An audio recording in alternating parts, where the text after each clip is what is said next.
Hello, everyone. Welcome to this week's episode of To The Point podcast. I'm Rachael Lyon, here with my co-host, Vince Spina. Vince, how are you doing with the jet lag? I'm doing well. I'm doing well. For our listeners, just got in from Saudi Arabia, a 28-hour trek, but very comfortable, very smooth. And I'm sure to my team, they don't like it because I think I put out 250 emails in the course of that time. So it's one huge blast. Nice. Well, I didn't receive one, so I feel a little left out now. So I'll put that out there. We can fix that. Maybe next time. Next time. So I am so excited for today's guest. Can I tell you, in our 300 plus episodes, we've never talked about this topic. So without further ado, let's welcome to the podcast Philippe Humeau. He is the CEO of CrowdSec, which he describes as the ways of firewalls. How interesting is this? Philippe, welcome. Thank you, Rachael. Thank you, Vince. So could you please give us a little bit of like founder story on CrowdSec? Like, how did the idea for this come about? Because it is really unique. Yeah, it comes from an Olympic, actually. You know, funny enough, after these recent Olympics, came from another Olympic, which was like 12 years ago, something like this. And we had a client, Intersport. It's a European a sport brand, sorry. So they sell everything sport. And these guys, they had contracted with my previous company for a high security environment.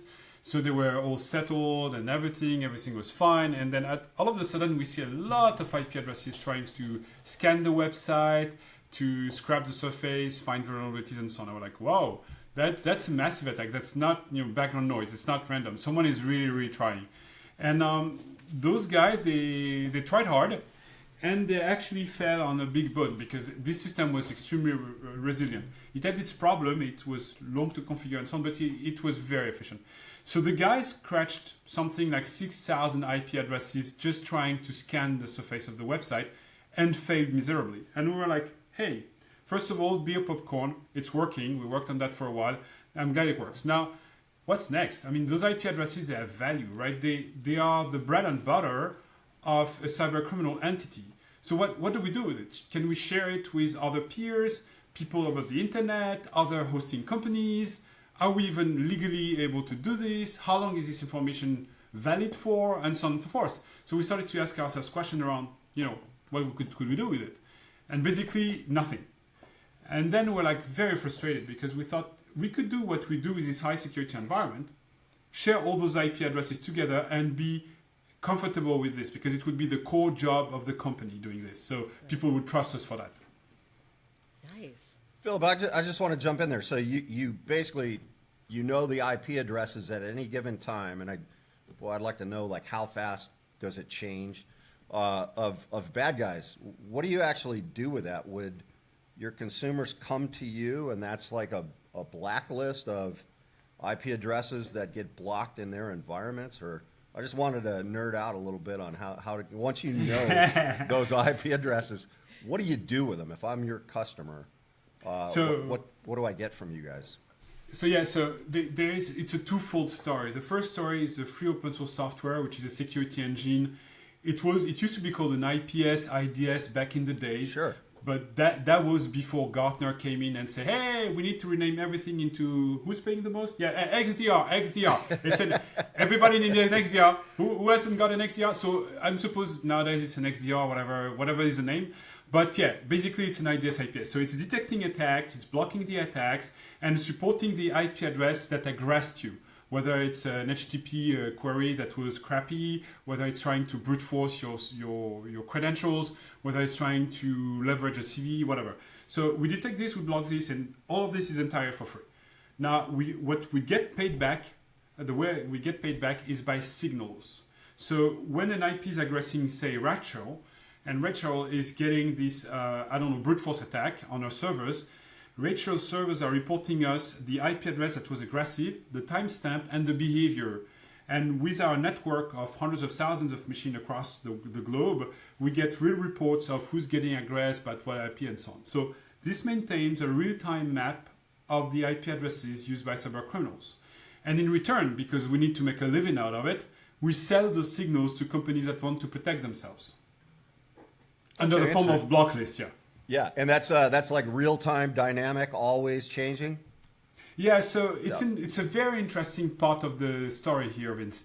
So the rotation rate is around 5% per day. At the scale of 12 million IOCs daily we see the rotation rate of IP addresses used to carry attacks around 5% per day. So one can consider it's a lot. The other one would say, hey, that's marginally low actually compared to what I would have guessed. The second surprise we had by digging into our data lake is that only 5% of the attackers are using VPNs. And I was like, if you would have asked me back in the days, Rachael, what would be the percentage on the back of your mind? I would say like, I don't know, 30, 40%. Right. And no, it's only 5%. And the reason why is that there are two kinds of VPNs. One is the crappy type, underground type. We don't do KYC. We don't care what we're carrying. These ranges have extremely bad reputation. Everybody knows they are the garbage of the internet. And if you use those IP addresses, you're already pre-filtered a lot. So basically, it's not really a comfortable position to be an attacker. But if you take the real good VPNs with good quality service, blah, blah, blah, blah, blah, they do the KYC. They don't accept to be paid in Monero or whatever. And they want you to have a credit card, an invoice, blah, blah, blah. And then you leave trails. And next thing you know, you have the FBI knocking at your door 3 a.m. in the morning. And as we all know, cyber criminals are not from the morning, right? They are not morning people. So globally, they don't use so many VPNs, and they prefer to use pre-compromised servers that comes nearly for free nowadays. Interesting. Wow, that is interesting. So for the benefit of our listeners, because we have never talked about multiplayer firewalls, can you break it down a little more on how it's constructed? Yeah, sure. So it's a friend of mine that coined the term. A guy working at Google said, hey, basically you're doing a multiplayer firewall. It's like, that's a good banter. That's a good one. I love it. Yeah, exactly. I mean, 2 words, if you can narrow it down to 2 words, it's extremely good. So why we consider it a multiplayer firewall? Because, so first of all, the firewall part, right? A firewall is accepting or refusing an IP based on a static rule set. A stupid rule set saying A are good, B are bad, A should come in and B should never come in. Now, what is the history of A already? Is this guy with fancy sneaker and a Lambo supposed to get into my nightclub because he has a lot of money? But what do I know? Maybe he's coming back from Syria and got a training in bombing. And it's the same Lambo, the same sneakers, and the same fancy guy. So just basing my decision on the look, on the static rule set, is borderline stupid. What we want to do is to create a dynamic firewall. We want to react based on the history, on the reputation, on the behavior of the IP addresses that are interacting with your workloads. So if they have bad behaviors, we refuse them. And if they have repeatedly had bad behaviors in the past in many different places, we'll build up a bad reputation for them. Right. Until they redeem themselves and stop doing crap, and then they will be, freed from the block list. But basically what we do as a multiplayer, as a ways of firewalls, we share those IOCs in real time, we curate them with a network effect, and we distillate them into a block list that benefits everyone in return. It's obvious, right? It's kind of logic. If you think about it, like mankind only solves big problems when we are collaborating. We solved the COVID-19 problem in 1 year, in under a year, saving the global population hundreds of thousands of deaths because we collaborated together. All the universities, all the doctors, all the virologs, all the labs. That's right. And top one priority, kill the COVID. And they did. Because collaboration. When you guys send people to the moon, you tackled a hugely complex problem with tens of thousands of people collaborating together. Could a smart guy alone in his garden do it? No, definitely not. No matter how smart he is. There's only when we collaborate all together that we can picture a black hole, raise 264,000 time funds for projects in Kickstarter, learn 43 languages using Lingo, whatever, Duolingo, sorry. So collaboration is the most powerful of human interaction, I find. So, I mean, ultimately, the multiplayer, because when Rachael and I were prepping for this, Philip, my background is in networking, and I know I look 29, but I'm not, and I've been in the industry a long time, and I go, I've never heard that term. But essentially, the multiplayer is the crowdsourced component of that, right? And now the thing is how do you vet that what you're getting from your constituency is actually accurate, so that when it comes together, or do you care? I mean, I guess the problem is just like analogous to like distributed denial of service. You don't want to block something that's actually a good IP address, right? I mean, I could see where maliciously somebody could come in and do the exact opposite of what your core desire is to do. Absolutely. So it's called the Byzantine General problem, and we have the same problem on the blockchain like Bitcoin or Ethereum. Are all the participants good intended, or is someone trying to poison the consensus and spread false information? So let's pretend for a while that Rachael is trying to kill Vince's business, right? So Rachael is going to send me a ton of reports on Vince's IP, so that basically the consensus is crashed and Vince's IP end up in the blacklist, and we cripple Vince's business.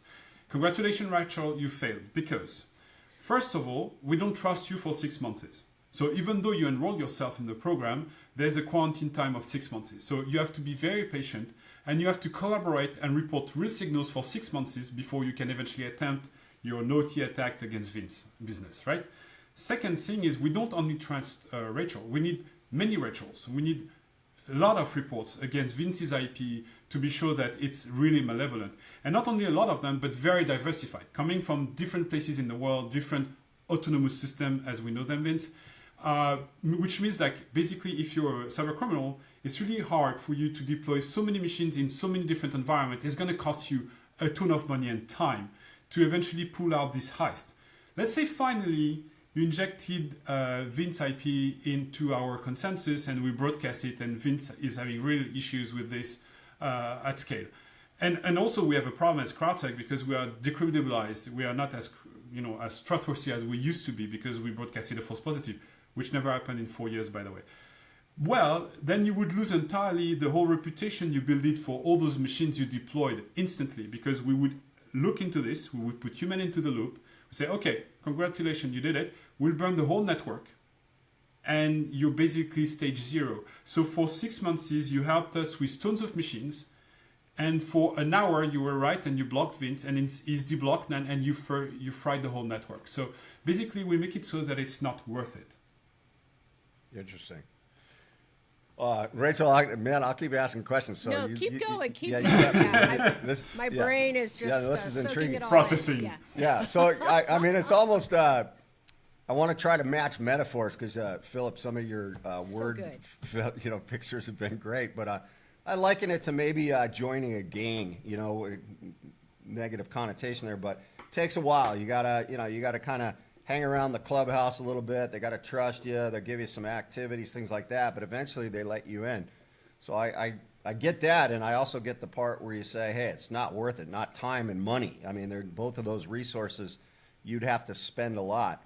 But let's say somebody starts out really good and they have all the right intentions and they get through those gates. There was no malicious behavior. But now on the back end, somebody's a trusted source. They're part of that team now. And,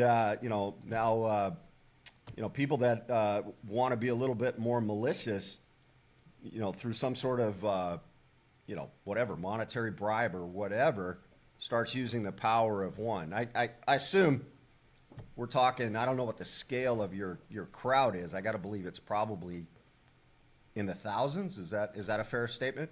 Or even higher? Okay. Rather the hundreds of thousands. Yeah.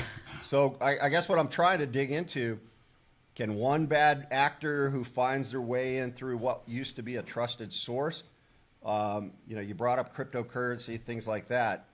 Can the crowd be able to kind of see that and then mitigate it quickly, or is there a backdoor in just through Yeah, no, not really, because of the diversity we impose to any decision. So let me give you an example. Let's say all of the IP addresses of, say, Microsoft all of a sudden become rogue and they report bad things. They only have one vote in the network because they don't offer enough diversity. They all come from the same IP range under the custody of the same actor. So meaning for us, it's just one vote saying, hey, Vince's IP is bad. Okay, fine. We have one vote against you. It's not enough for us to exclude you from the internet. So we would have to have enough different reports and enough different, offering enough diversity so that we consider it. So it would be extremely complicated for one malicious actor to invade, say, 60, 70 different places in the world, all of a sudden to just try to ditch one IP into a block list. I'm not saying it's impossible. I'm saying it's unrealistic or extremely costly, which is usually enough for a cybercriminal group to just keep on this option because your time and money, well, let's say money is just a human function of time. So one is the other exactly. So they would not, spend this time for nothing. If Philip writes a philosopher book, I'm buying it because a couple of those statements are good. I'm sold, Philip. I love the concept, and you want some more of cool. this because how we did this in the past. What was missing in the market before is like people were using straw balls. They were calling this honeypots. So they would spawn machines on Google, Amazon, different places, DigitalOcean, OVH, and so on, and they would pretend those machines were vulnerable. And they say, attack me, attack me, attack me. And then I'm collecting the attacks and I'm saying, hey, this IP is attacking me. Yeah, but what do you get out of this? You get the random background noise of the internet. People that are using Gatling guns to spray bullets and pray that eventually someone catches one. But it's not showing you the real picture here, or it's showing you what's kind of obvious. Our users are real users. They are real businesses defending real value. With real website, real transactions, real users behind it, So would you invest, for example, you took the example of a DDoS, Vince. Would you send a DDoS against a honeypot system? No. What's the point? It's pointless. Would you try to credit credit cards onto a payment gateway on a honeypot? No, because they have no payment gateway. They are just dummies, straw balls, getting hit by... What I'm looking for and are the educated snipers. hacker. they're so beyond that. It's so beyond that. But here, since it's real people, we can tell you, those IP addresses are specifically aggressive against, Lebanon, Korea, Australia, US, ever since a month or 2 months or forever. We can also tell you, this IP address is particularly interested in healthcare industry, or retail, or real estate, or banking, because those clients are real clients, so they declare what they are. I'm banking industry. Okay, so this IP is attacking only banks. Well, I'm guessing it has, a specific behavior. Or this IP is only doing DDoS. So we can create on the fly cohorts of IP address exhibiting the same behavior, either against the same target or the same group or the same vulnerabilities. I'm assuming there's large language models built into this in some form. You're using some level of AI to... So I'm very careful with AI because there is so much buzzword in that, we are doing data science a lot and we are training models. They are not LLMs because LLMs for us are not adapted, but what we do is like deep learning and they are creating these on-the-fly cohorts. So let me give you an example of this. So if in your logbooks you see passing someone scanned my ports at 12:30 on this machine, and then at 12:32 someone tries CVE XYZ on my website, and then at 12:45 someone tried to inject passwords. Those are three different events coming at 3 different times from 3 different IP addresses. Basically, you cannot correlate them into anything. But at the scale of my network, I see the same IP addresses exhibiting the same behavior in different places, and I can tell you, those IP addresses are under the custody of the same cybercriminal body. I don't know if they are fancy bears with pink stripes and red spots. I don't care. They are the same cybercriminal group. So if IP A is knocking at your door, Rachael, and IP B is knocking at your door, you can proactively block IP C because it's coming in 3, 2, 1, now. Wow. And the accuracy of this model is beyond belief. Another thing that we can do, which is really cool, is saying, hey, those IP addresses are very likely to be residential proxies or VPNs. And how we do this, so first of all, residential proxies are a pest because people are renting their landline connection at home for, say, $10 a month just to offset the cost on their own sparings. And they rent it to they don't know who, actually.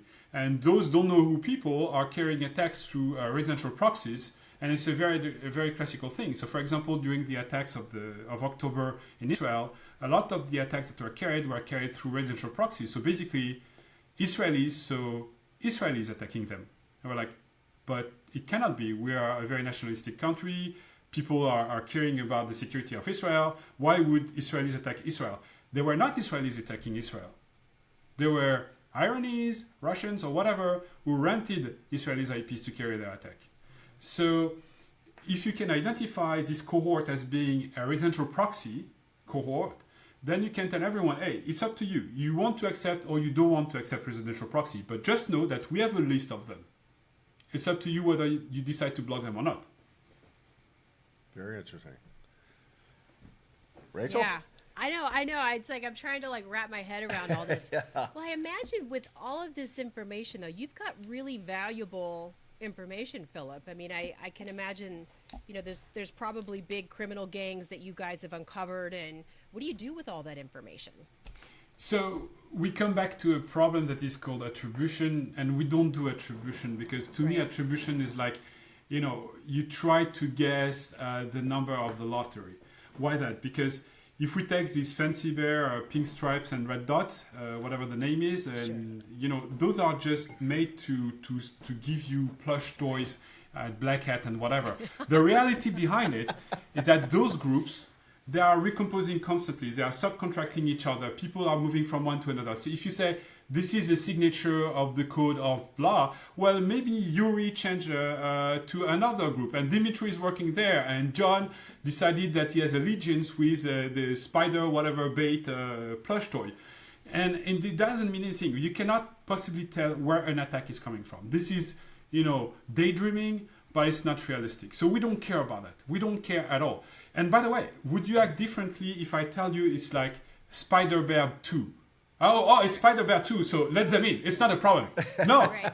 You want to block them, whatever their fancy name is, right? So Right. we decided not to play that game at all. What we can tell you, though, is that we can detect if there are more activities against a specific country, a specific industry, and if you need to be more careful compared to some IP addresses or others.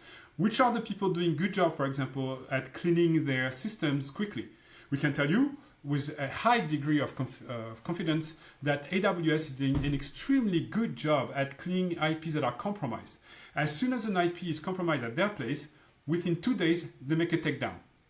And we see it in the figures. We see instantly they are taken down. If you look at DigitalOcean, there are machines that are compromised for years. And if you ask them, hey guys, we have the list of your machines that are compromised and used by cybercriminals, they're like, yeah, cool. Are you going to do something about it? No, someone is paying for them, so we don't care. Okay, that's a philosophy. That's another philosophy. So yeah, it's more in this direction. That makes sense. That's fair. So what's next? I mean, where do you take it from here? I mean, this is pretty awesome stuff. Like, where does it go from here? There are two angles. I'll look back to a question of Vince, if you allow me, on the delay, the timing.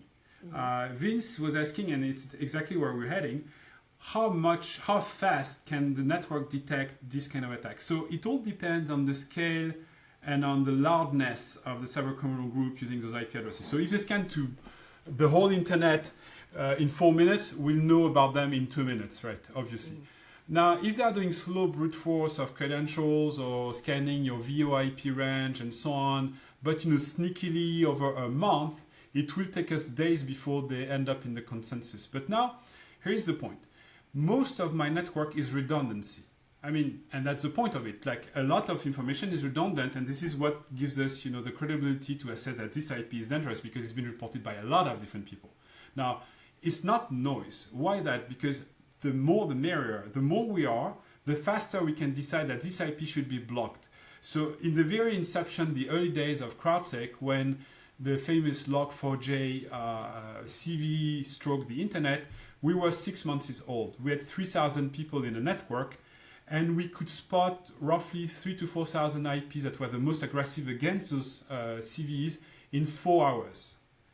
Nowadays, a Log4j would be detected in under 5 minutes. What's the next frontier? Seconds. If we can spot IP addresses in seconds, we would we would eventually deal with the payload, but we would disable all the rockets in the first place, the carrier of the attack, which is smarter than actually trying to dodge a bullet or soak them into your love face, your Kevlar, Right. So this is the first frontier. The second frontier I see, and it's probably the most important one, is what I call MOAIs. MOAIs are multimodal offensive AIs. What do they look like and what are they doing? Well, basically, look at this way. You know about CTF competition, right? So it's capture the flags. So white hat hackers are competing in order to gain points by compromising servers and so on. What do we have out of it? A lot of logs, right? Of real humans sending attacks and compromising machines. That's extremely interesting information to train an AI, right? Right. And what we have is CVE database that describe basically how vulnerability are working. What if we use an LLM on other deep learning machines or machine learning systems to actually train an AI in doing the same thing, and academical papers and so on and so forth? And then all of a sudden you have an AI knocking at your door that instead of taking minutes to actually find a vulnerability, takes milliseconds. And it's a whole new dimension. It's a whole new game, a whole new problem you're facing. So it's not only that they can craft perfect, accurate, documents to send you to make us believe Vince was in Saudi Arabia. Actually, we know he was not. He was in Japan. I know it for sure. So, we can have credible pictures of Vince in Saudi Arabia sending Rachael pictures saying, hey, I'm hostage or whatever. I have a problem. Send me money or unlock my account, whatever. That's obvious. That's already, industrialized. That's part of the background noise now. You guys are dealing with this, and thank you for that. But what we see as our next frontier are MOAIs that will do this on attacking machines, not human, but attacking machines. Mm-hmm. And that's where, disabling this fleet of rockets will allow us not to get the payload reaching the workload so fast that we cannot counteract on it. Phil, for our listeners, I just used the term MOAI for the listeners, MOAI, multimodal offensive Easy AI. for you to say. Yeah, That's it's easy right. for me to say. But just in case somebody wanted to refer it, I wanted to go back you touched on ethical hacking and all of that. There are people associated with companies that, wear white hats. They're actually trying to find these vulnerabilities. How does your product, when you're watching, you have a list of bad IPs, but if somebody's out there, just poking around, doing pen testing, things like that, how do you separate the white hats from the black hats? Do white hats get caught up in Absolutely. the same scrutiny? Okay, absolutely. Okay, So, I figured this fancy bear spider stuff, it's the same Yeah. thing. So we had Qualys some days ago, and the guy was like, hey, we have a problem because clients of yours and that we have in common, they are blocking our IPs right away at the gate. And I'm like, and so what? You're exhibiting an offensive behavior. And the system is made to detect offensive behavior. Your IPs are always the same. It's blocked. What do you want it to do?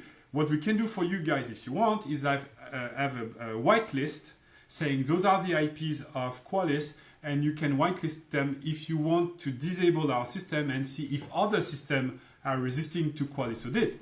But no, I'm not going to, tell my client to disable CrowdSec so that you can pen test them. It's up to them. I mean, you're in real life configurations, guys. And they were like, yeah, but we don't want to share our IP addresses. Well, you know what? Your problem, not mine, actually. Very good. That's fantastic. So we like to get a little personal with our guest, Philip. And, as founder of CrowdSec, not that you have a crystal ball, but you've been in cybersecurity for a really long time. And I'd be really curious to know what are you excited about that's happening in the industry right now? And kind of as we look to 2025, I mean, I know we talked a little bit about AI. It's a little sensationalist. I think there's, a lot of questions on what it is, what it isn't. But what gets you excited about what's ahead for cyber? Well, and sadly it will come back to AI, because I'm not a fond of guy. I'm not, like the BFF of OpenAI or whatever. But I think there is something at stake here that is bigger than we think. It's electricity revolution for what we're doing. I mean, it will impact the society at different level in different ways, obviously. Now, in cybersecurity, it recovers a different aspect because, for example, specifically in your line of work, where you are dealing with these problems on a daily basis already back in the days, now you probably have a view of a surge of those attacks by a 10x factor. And we're not anymore in the precedent attack with typos and mistakes and grammar, horrible grammar all over the place. It's extremely credible. I can scan the entire surface of a company and craft specific messages targeting specific people, detecting their intention. Are you upset against your company? Are you broke and financially in distress? Well, you can be then targeted with an attack where I bribe you, sending you half a Bitcoin if you give me your credentials, right?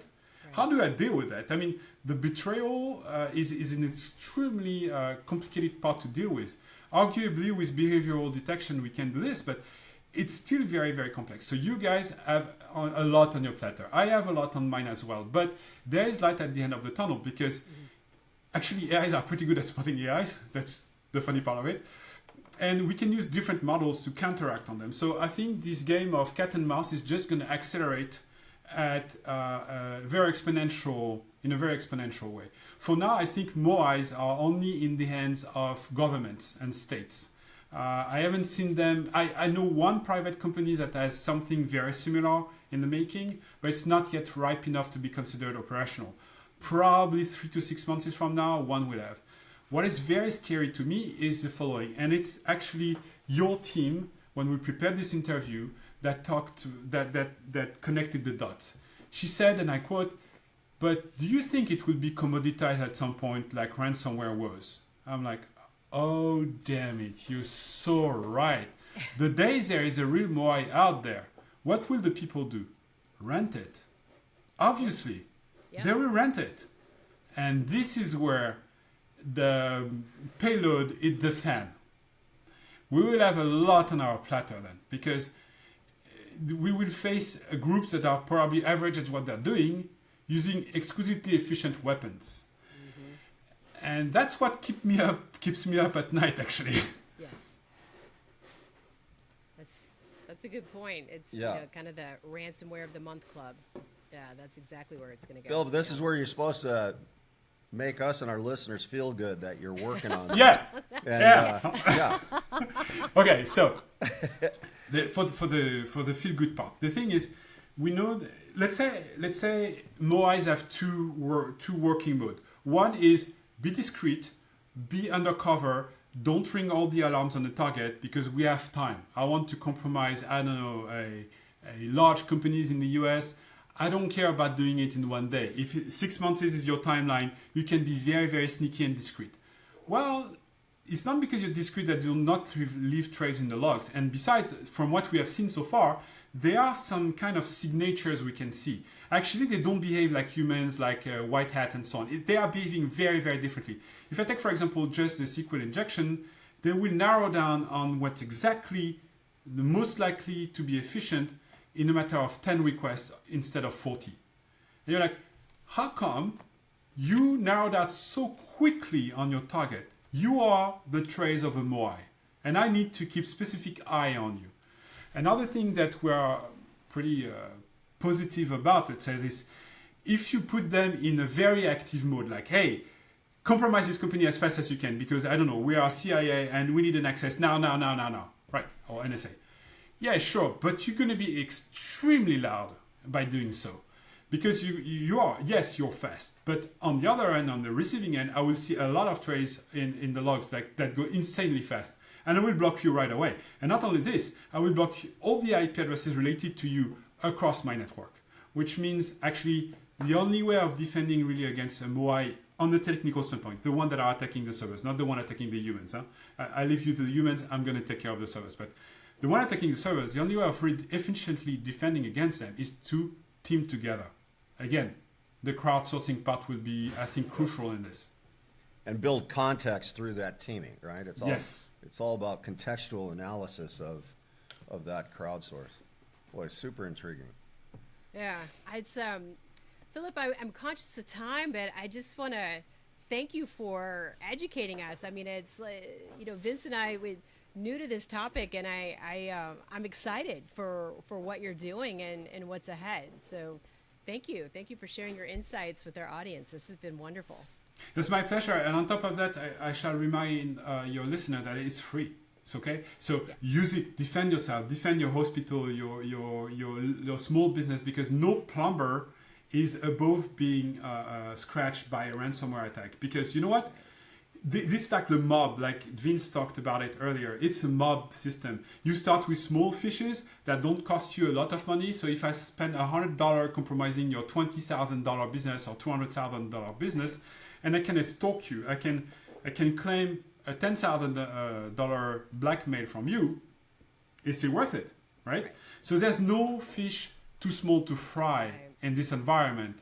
So that's why it's important that we all have a free part, that we help everyone, and that the large companies that can pay for it defend themselves using the premium product. That's why the free open source software is a mean to an end. The mean is helping everyone to get the signal, and the end is sending the signal to the company that can pay for it. So if it's free, it's not because you're the product. If it's free, it's because cyber criminals are the product. Mm-hmm. Yeah. I know it's the only way we're going to get there is working together, because they're moving so fast. We have to organize. Otherwise, we're never going to beat it. We're going to beat them. We're going to beat them. That's right, Philip. We're going to beat them. Our AI is better than your AI. Exactly. It's more distributed. More distributed. There you go. There you go. Awesome. Well, thanks again, Philip, and to all of our listeners out there. Thanks for joining us this week. We really enjoyed it. And again, don't forget, Vince, every week, what do we like to ask them to do? Smash that subscription Smash button. The Smash subscription it. and the Smash like it. button. Yeah. That's Thank right. you. And then Sorry, you get a fresh episode every Tuesday. I Yeah, missed you my missed cue, it. Rachel. You I'm a little missed tired your cue. from my jet lag. But, Every sorry week about I it. give Smash you a that setup. button. That's Yes, right. you're right. You left me hanging. Yes, That's I okay. apologize. The brain didn't catch up there. So, yeah. Philip, our absolute pleasure. Thank you very much, and Absolutely. Thank you. My pleasure as well. and love the alpacas in the background. You need a plush toy. If the bad guys have plush toys, we got to have That's right. the traffic cops of the cybersecurity world. I want one of those. With pleasure. Awesome. Well, thanks everyone for joining us, and until next time, stay safe.